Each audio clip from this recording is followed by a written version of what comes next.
Hey guys, welcome to the second episode of Outsiders Opinions. We went 3-1 on our West first round predictions. The link is on the screen and also in the video description.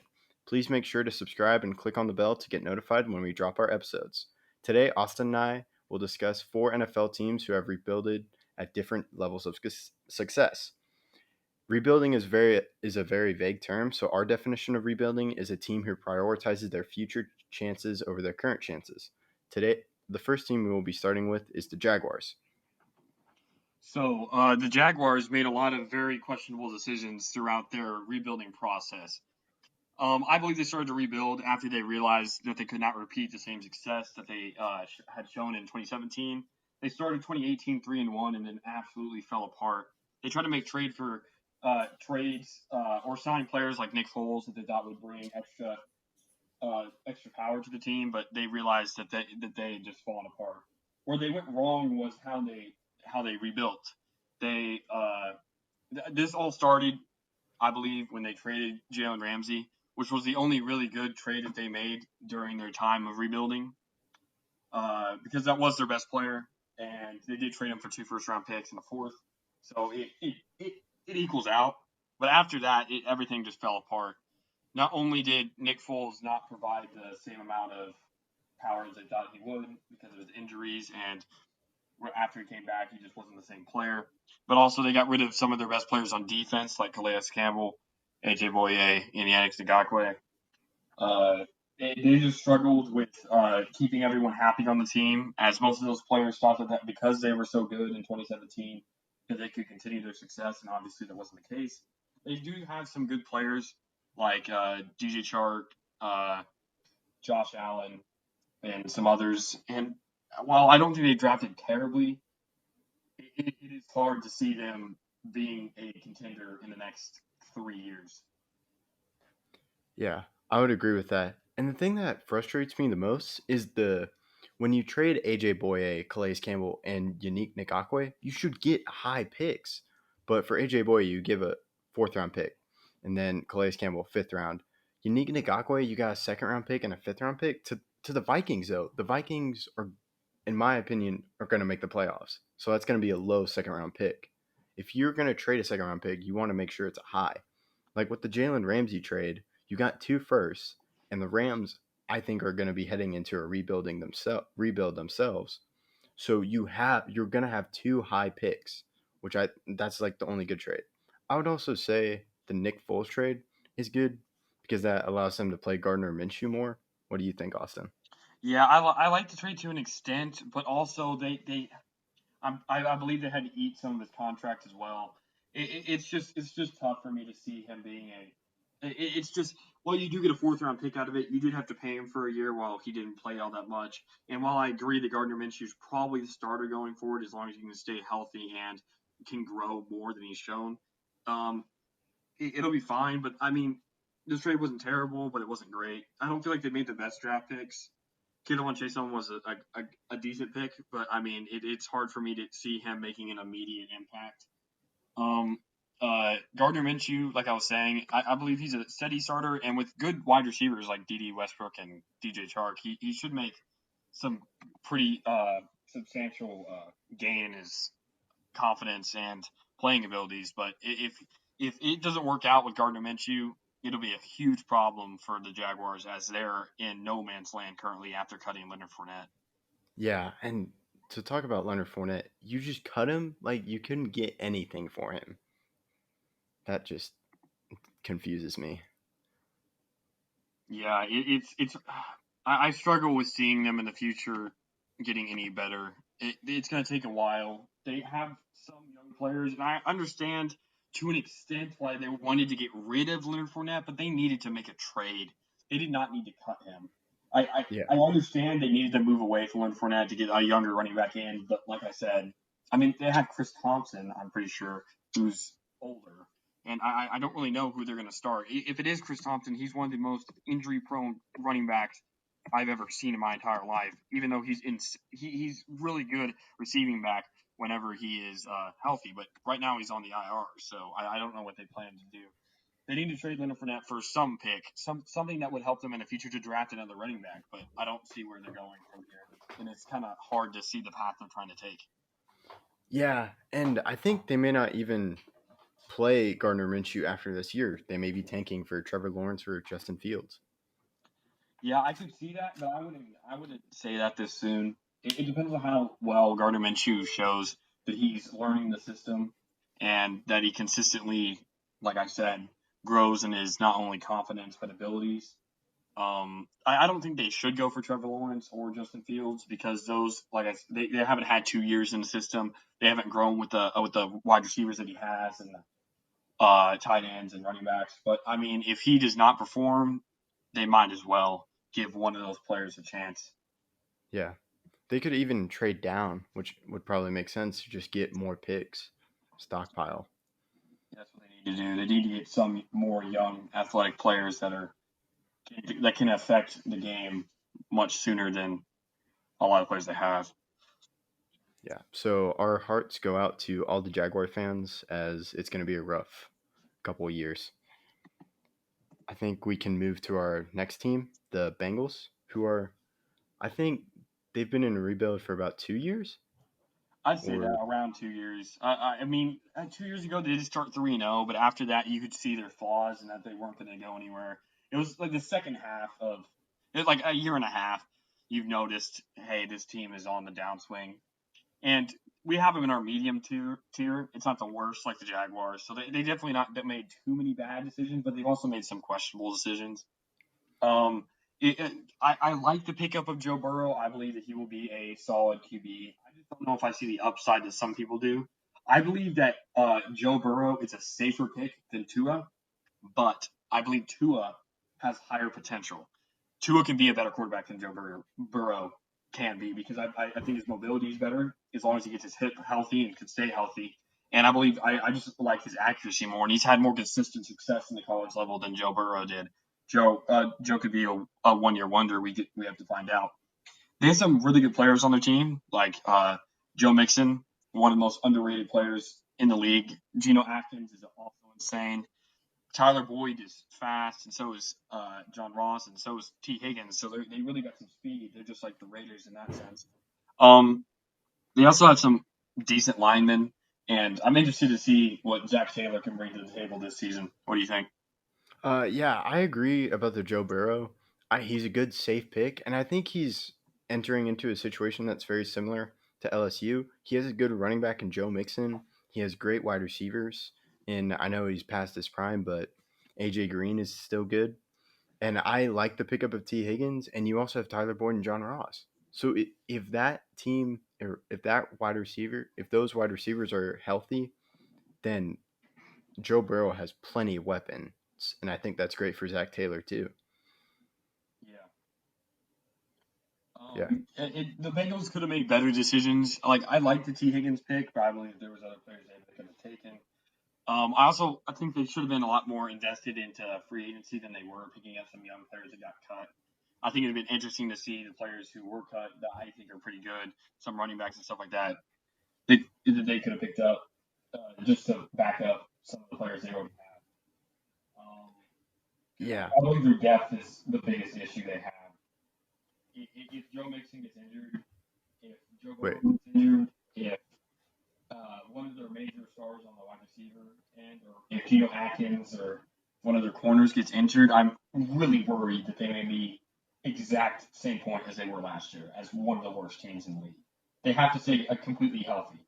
Their depth is their issue, and that's why we have them in the medium tiers. I believe that they could have stockpiled more picks and had some more of those mid-tier guys that aren't your stars, but players that are solid enough that if a player gets injured, you're not gonna your season won't be completely over.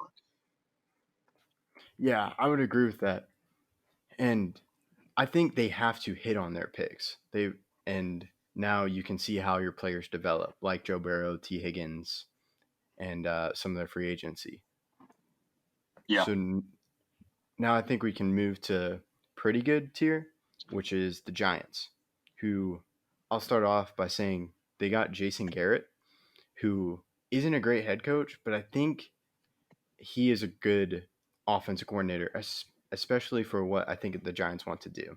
You have Saquon Barkley, and so you can just run the ball, and then Daniel Jones can just game manage, which is something Jason Garrett did in Dallas with Dak as he was a rookie quarterback, and they had Ezekiel Elliott, who was a good running back. What do you think, Austin? I agree. Jason Garrett is a running back offensive coordinator. This is shown best with Murray when they had DeMarco.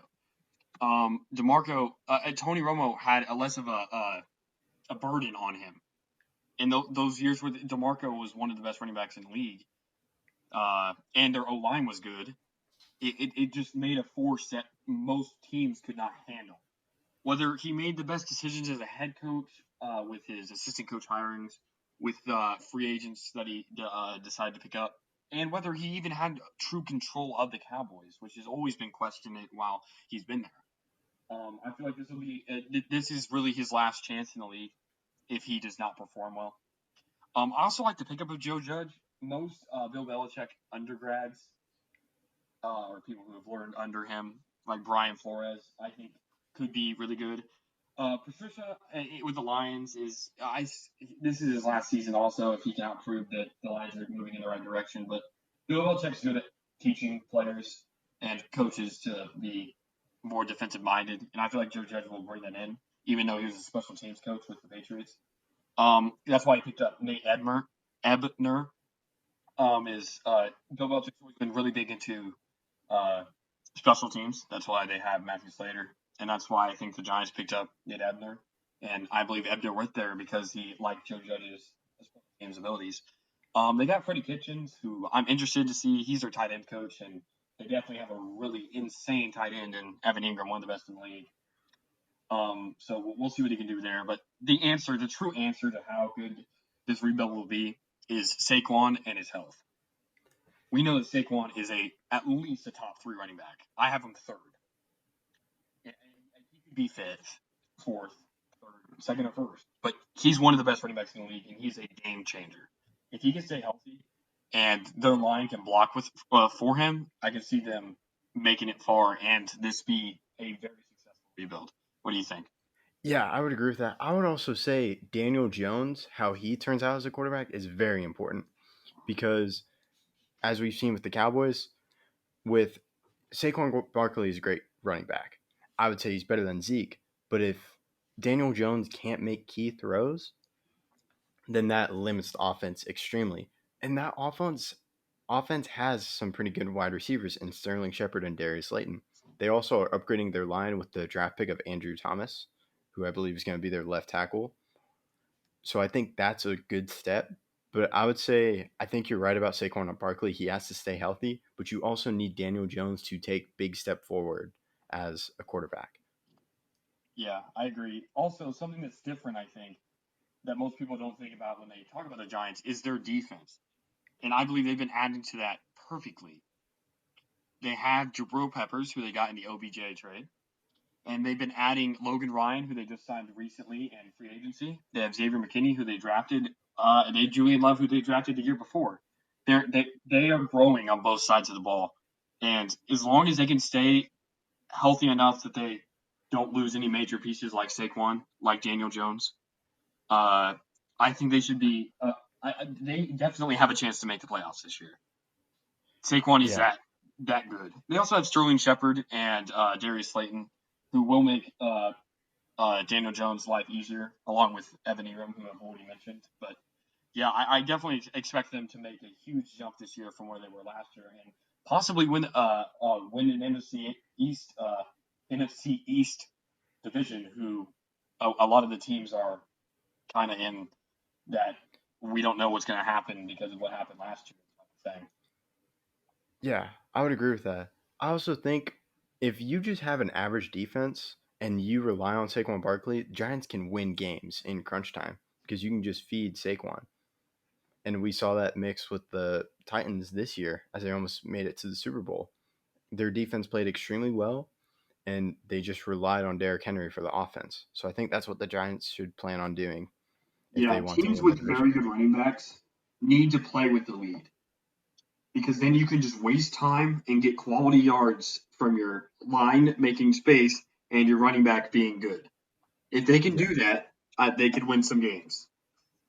So, do you want to move on to our best? Yes, I am down with that. Should we announce it now? Sure. The Dolphins are the best rebuilding team, according to us. I'll start off with they traded key players like Laramie Tunsil, a great left tackle, but they got a humongous boatload of picks for him. You got a 2021 first round pick, and then a 2020 first round pick, and then a 2021 second round pick from the Texans. And And then they they traded. used those picks to draft his position in Austin Jackson. They got a lineman who I believe was one of the best linemen in the draft. They haven't made any mistakes. I don't feel like they made any mistakes. Yeah, and they traded a key safety who's very young in Minka Fitzpatrick, but you got a first round pick for him, and I think they used it to pick up a cornerback in the first round. They had 3 first round picks last year. That's amazing, especially for when you're trying to build a young team. They also signed Byron Jones, who I believe on the Cowboys was a good cornerback. I just didn't think he was worth the money from the Cowboys' perspective. But for the Dolphins, he's a great cornerback. He's not going to get you a bunch of picks, but he's going to limit the offensive production from the star wide receivers on the team. Do you agree, Austin? Yes, definitely. The Minka Fitzpatrick trade definitely questioned, for me, questioned how well they would perform this upcoming year. Or before the draft, obviously, before I saw how well they drafted. But also, it makes sense.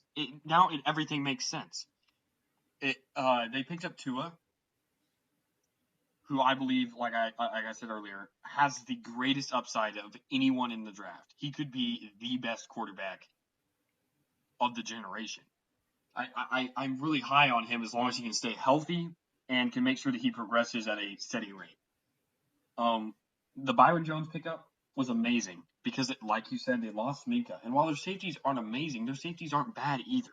And with lockdown corners like Byron Jones and Xavier Howard, it makes life easier for those safeties who can just play their zone. Yeah. And they also got Kyle Van Noy from the Patriots. So I think that's key for Brian Flores as he's trying to change that culture in the Dolphins. As they've just been terrible for the past 10 years. Yeah, Brian Flores is one of my favorite coaches in the league. He could be one. He is a Belichick-esque coach who doesn't show much emotion, but is such a brilliant defensive mind. And I think he understood what he needed to do to get this team on the right path. And they're a team who could surprise so many people this year. While I don't know if Tua starts week one, Ryan Fitzpatrick has proven that he can win games at the NFL level consistently now, as he did last year, making it to where the Patriots had to play in the wild card round and ending Tom Brady's time with the Patriots. I mean, the Dolphins are they could win 9 games. I can see them winning 8 or 9 games, and if they do that, there's a chance they can make the playoffs. We'll have to see, especially with the addition of another playoff spot.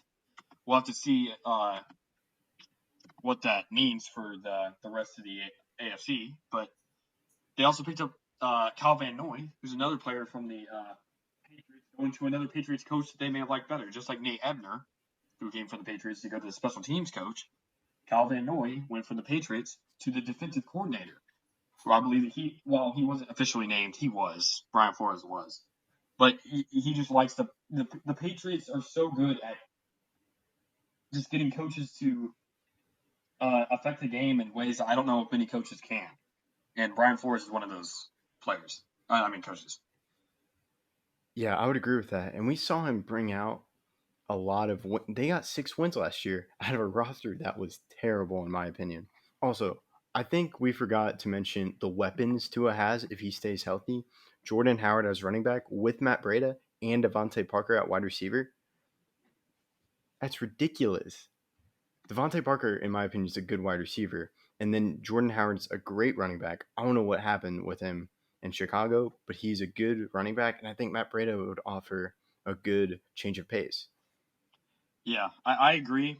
To fix your mistake that you said, they won 5 games last year. I just want to clarify to make sure that we don't make any mistakes. But yeah, you're right. He has a lot of younger wide receivers and running backs who can definitely influence the play for the entire team.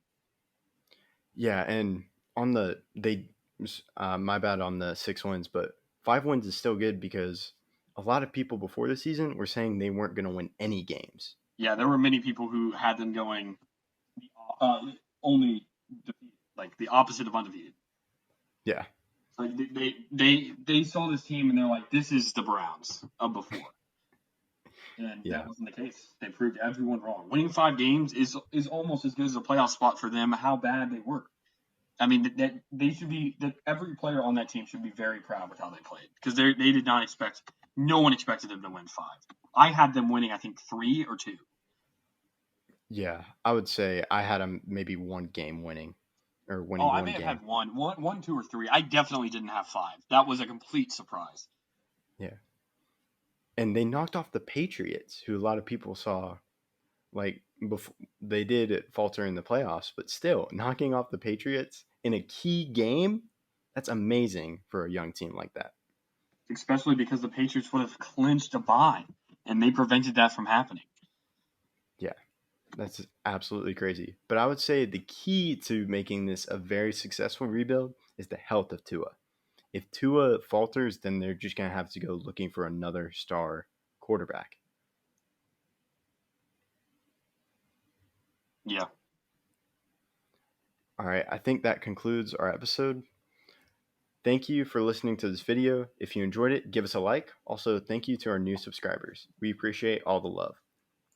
Please be on the lookout for more episodes as we bring on a special guest to talk about the NHL playoffs. Also, what NFL team seasons would be a disappointment if they did not win the Super Bowl this year? Stay tuned if you would like to hear this and more on Outsiders Opinions.